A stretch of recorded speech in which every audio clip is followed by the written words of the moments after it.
नमस्ते दोस्तों, आज के इस वीडियो में आपका बहुत बहुत स्वागत है। आजकल हमारे शहरों की सड़कों पर ट्रैफिक इतना बढ़ गया है कि मेट्रो एक वरदान की तरह लगती है। दिल्ली, मुंबई, बैंगलोर जैसे शहरों में लाखों लोग रोजाना मेट्रो से सफर करते हैं। लेकिन एक सवाल जो अक्सर लोगों को हैरान करता है वो ये है कि जब मेट्रो में पैर रखने की जगह नहीं होती तो ये सिस्टम घाटे लॉस में क्यों चल रहे हैं। ये एक गहरा आर्थिक विषय है। आइए इसे विस्तार से समझते हैं कि करोड़ों की कमाई के बावजूद मेट्रो का profit and loss P&L statement लाल निशान में क्यों रहता है। एक, भारी भरकम निर्माण लागत, extremely high capital expenditure capex. Metro घाटे का सबसे बड़ा कारण इसका निर्माण खर्च है। मेट्रो बनाना दुनिया के सबसे महंगे इंफ्रास्ट्रक्चर प्रोजेक्ट्स में से एक है।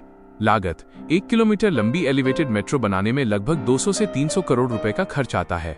अगर वही लाइन अंडरग्राउंड भूमिगत हो तो यह लागत बढ़कर 500 से 800 करोड़ रुपए प्रति किलोमीटर तक पहुंच जाती है।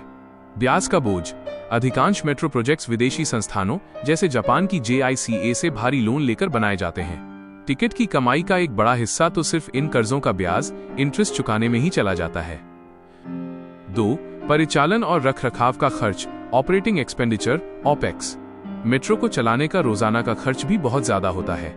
बिजली का बिल, मेट्रो ट्रेनों को चलाने, स्टेशनों पर एयर कंडीशनिंग, लाइट और एस्केलेटर चलाने के लिए भारी मात्रा में बिजली लगती है। बिजली की बढ़ती कीमतें मेट्रो के बजट को बिगाड़ देती हैं। स्टाफ और सुरक्षा, हजारों की संख्या में सुरक्षाकर्मी, ड्राइवर, स्टेशन मास्टर और सफाई कर्मचारियों की सैलरी एक बहुत बड़ा खर्च है। मेंटेनेंस, ट्रेनों और ट्रैक की छोटी सी खराबी भी बड़ा हादसा कर सकती है, इसलिए इनका रखरखाव हाईटेक मेंटेनेंस बहुत महंगा होता है। 3, टिकट की कीमतों पर सीमा, the fare box constraint. Metro एक पब्लिक सर्विस है, न कि विशुद्ध रूप से एक प्राइवेट बिजनेस।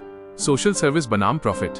अगर मेट्रो अपने खर्च निकालने के लिए टिकट की कीमतें बहुत बढ़ा दे, जैसे 200 रुपए या 300 रुपए, तो आम आदमी फिर से बस या अपनी बाइक पर लौट जाएगा।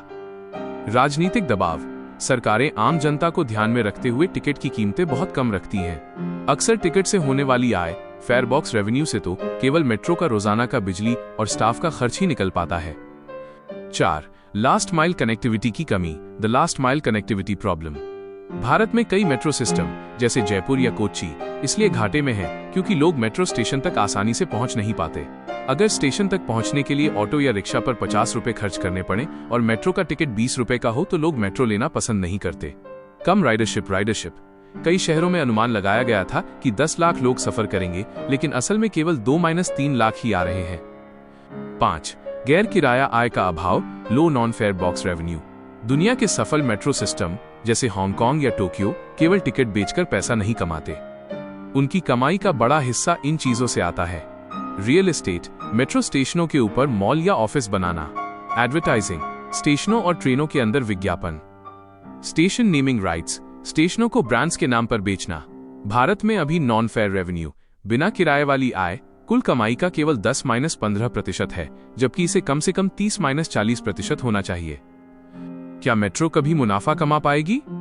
दुनिया में शायद ही कोई मेट्रो है जो ऑपरेशनल और कैपिटल दोनों स्तरों पर मुनाफे में हो। हांगकांग मेट्रो MTR इसका इकलौता बड़ा उदाहरण है, क्योंकि वे रेल प्लस प्रॉपर्टी मॉडल पर काम करते हैं, यानी वे स्टेशन के पास की जमीन बेचकर या किराए पर देकर पैसे कमाते हैं। निष्कर्ष, मेट्रो को केवल एक बिजनेस के तौर पर देखना गलत होगा। भले ही कागजों पर ये घाटे में दिखे, लेकिन ये समाज को अप्रत्यक्ष लाभ, इनडायरेक्ट बेनिफिट्स पहुंचाती है। 1, ट्रैफिक कम होना, जिससे लोगों का कीमती समय बचता है। 2, प्रदूषण में कमी, इलेक्ट्रिक होने के कारण यह पर्यावरण के लिए बेहतर है। 3, आर्थिक विकास, जहां मेट्रो पहुंचती है वहां जमीनों के दाम और व्यापार बढ़ जाता है।